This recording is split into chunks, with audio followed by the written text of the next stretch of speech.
Letitia James is spiraling. Oh, come on, we're in a house of God. First, Why would she go to probate court and declare that this was Tennessee in common? And if she had just stuck with the I'm married to my father thing, then she wouldn't have to go to probate court. So why would she go to probate court unnecessarily? simmer down. Commissioner Kavanaugh and Chief Hodgins for that recognition. I think Big Tish is in trouble. I think Big Tish is in big trouble. What was that movie? Little Trouble in Big Trouble in Little Tokyo or something? Something like that. And Tish is apparently Godzilla, crushing people, small cities. And we've got an update here. Sam E. Antar. And this was about a week ago. Quote from Letitia James's lawyer, Abby Lowell. If prosecutors are genuinely interested in the truth, we are prepared to meet false claims with facts. Interesting. Letitia James has stated before that these are baseless claims, and she's never once said she didn't do it. She didn't say she's innocent. She didn't say anything like that. She just says they're baseless. And again, this was a week ago. Fantastic. Abby is what this post says. Let's meet your client's lives with our own signatures, or her own signatures with her own signatures. We bring receipts. Receipts are her signatures. And on August 17th, 2023, she declared under penalty of perjury she would make a Virginia home her principal residence. She knew she wouldn't. She never moved, stayed in New York City to prosecute President Trump, violating both the mortgage and New York public officers law. Didn't disclose the property or its $219,000 mortgage in her 2023 New York ethics filing. Claimed her Brooklyn 5-unit building was a 4-family, 1 to 2 family, even 1 family, never once told the truth in 20 plus years of filings. Secured a federal mortgage bailout she didn't qualify for. HAMP requires 4 units or fewer. Hand-altered loan docs to manipulate eligibility. Property has 6 electric meters, confirming 5 residential units, plus a common area. Spent $41,807 in taxpayer funds on private jets. No authorizations. No justifications. Flights aligned with campaign stops in Martha's Vineyard in Puerto Rico. And democracy. Then the $12,000 check into you doing the God's work while sipping on overpriced champagne 30,000 feet in the air. Somebody going to jail. These public officials are allergic to flying commercial, as if the TSA is beneath them. Letitia's out there playing Jet Set Barbie on the New York's dime, while being an elected official automatically comes with platinum perks. Meanwhile, regular folks here in New York could barely afford an MTA swipe. When the funding dried up, her campaign stepped in to pick up the tab, cutting the same jet company another $12,000 check in 2022. Now it looks like she blurred the line between public duty and personal luxury. While all this is unfolding, she's still asking the public to donate $25 to help her defend democracy. The entitlement is wild, and she's still asking for $25 donations like she's broke. Spoiler alert, she's not broke. Let's talk about this text. So it says right here, just yesterday, Trump attacked me on live TV in the Oval Office. This is a coordinated effort. Can you rush a $25 donation or more right now to help me defend the rule of law? So this message just reads like a gaslighting wrapped in a GoFundMe campaign.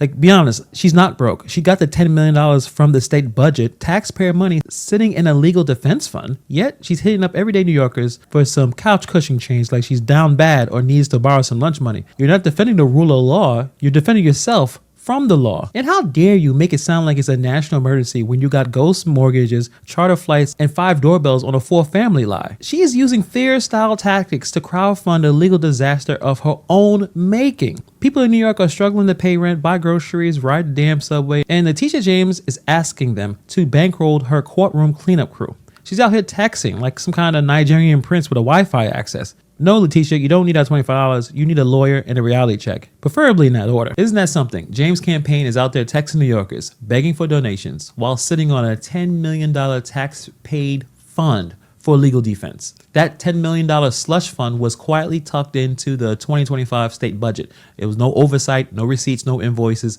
just a blank check from the people of New York with zero accountability. She's literally double dipping. And the people footing the bill, they don't even know they're already paid. The same person that built her career off taking Trump to court for inflating the assets and hiding the records. Spent $41,807 in taxpayer funds on private jets, no authorizations, no justifications.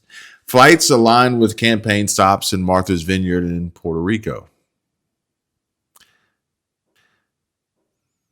And we just lost power.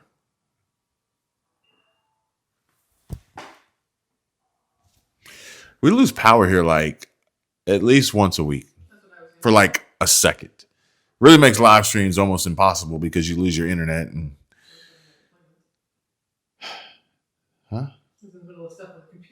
Oh, Michelle was trying to set an appointment on the computer. This is our workspace. This is my office. That's her office. Max is over there somewhere. And this is every day. This is how we do. And we'll get back to Big Tish here. Claimed phantom mortgages in Virginia that don't exist in any title record. Let her tenants live with peeling paint and code violations only reported after DOJ got involved. So yes, let's play it out in documents. Just be sure to bring a white flag with your letterhead because this isn't selective leaking. It's selective law breaking and your client signed every page. But like I said, that was a week ago. Here we are just yesterday breaking new DOB inspection. I think Department of, Buildings, maybe DOB inspections confirms that what we've been reporting, Sam E. Antar says. And just 2 days ago, the New York City Department of Buildings officially verified that Attorney General Letitia James's Brooklyn brownstone is a 5-unit building, despite her claiming it's a 4-unit property on every mortgage since 2001. Now, there is a full investigation. It's a 7-minute read, but I'm going to spare you all that. If you do want me to read it, then in the comments, just type the number 7, and then I'll do another video. We just read the whole thing together. The physical evidence is undeniable. 6 electric meters, 5 doorbells, legal certificate of occupancy classifies it as a 5-family dwelling. Why does this matter? Well, U.S. Federal Housing Director William Pulte has already referenced or referred these exact misrepresentations to the Department of Justice for potential wire fraud, mail fraud, and false statements violations. Big Tish she's looking like she's going to end up going to jail if prosecuted, if found guilty. Ironic twist of fate here. Buildings with 5+ units require higher interest rates, almost 1% more. Need commercial insurance policies, are ineligible for federal HAMP assistance, which James received in 2011. She literally defrauded, and she feels like she's above the law. Probably celebrated by eating some pie. When ordinary homeowners misrepresent properties on mortgage applications, they face prosecution. Will the same standard apply to New York's top prosecutor? Misrepresented Brooklyn property is verified. 5-family dwelling in new inspection. Ooh, I wonder what she has to say about that. Do you think she would say that the Department of Buildings claims are baseless? Would she be so bold as to stand there and say that the Department of Building officially has no idea how to count to 5? Because she doesn't. And here we see the elephant in the room, the brutal news, massive breaking bombshell that is only going to make things worse for Letitia James. Senate GOP's pushback on $10 million taxpayer-funded Tish James slush fund that could pay her legal bills as she was breaking the laws and then trying to prosecute President Trump for the same laws as she's breaking while also building up a $10 million taxpayer slush fund to cover her legal expenses after she realized Joe Biden was not going to win. Kamala wasn't going to win. Not to say that Kamala would actually have helped her They might have been a little catty, but she knew she was screwed. Not in a good way either. Lord help the man who actually does that. Big Tish. Irate state Republicans want to bottle up a sneaky $10 million slush fund that could be used to pay Attorney General Letitia James's legal bills as she faces a criminal probe.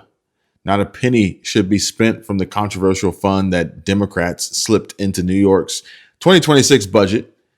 State Senate Republicans urged Comptroller Thomas D. Napoli in a letter obtained by the Post. Certain New York officials can tap into the fund to pay for legal expenses, even as part of probes not related to their state employment, a provision widely seen as giving James a path to pay for her legal defense during U.S. Justice Department probes into her alleged fraudulent real estate dealings.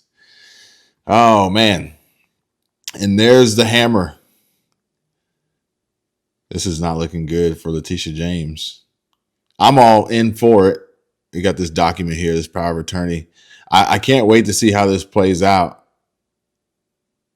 The letter avoids mentioning James by name, but parrots the Democrats' own words from when she launched her ultimately successful civil prosecution of President Trump. Quote, as someone once said, no one is above the law. The letter signed by Senate GOP Minority Leader Robert Ort and 21 other Republicans states. Yeah. Meanwhile, Trump's over in Saudi Arabia, making deals and restoring relationships and working to bring peace through strength. And Big Tish is over here trying to be as corrupt as she can possibly be. Hey, if you like this video, hit the thumbs up. But if you want to see Big Tish go down, subscribe.